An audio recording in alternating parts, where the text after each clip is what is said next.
Welcome to the Slop Farm. Enjoy the video. You begin by checking essentials and starting the sign-in flow immediately. Make sure your iPhone runs a supported iOS and that the Google app or browser is updated.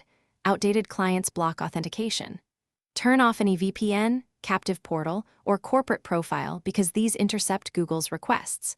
Once the network is clean, open Settings right arrow passwords or the Google app and tap Sign In.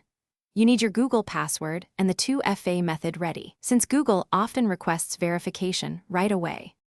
Next, you remove stale data that causes the error and then retry.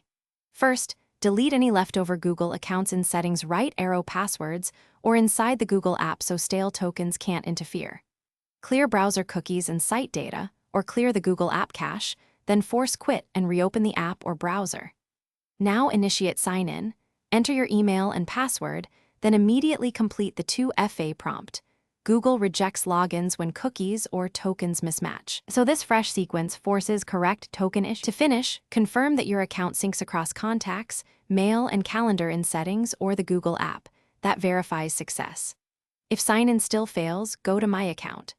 Google.com on any browser, remove the problematic iPhone from the devices list, then retry sign-in so Google builds a new device entry. If problems persist, reboot the iPhone and reset network settings to clear low-level network state. One troubleshooting tip. If you see repeated 2FA failures, temporarily use an app password or Google. Thanks for watching. Consider subscribing if we helped you today.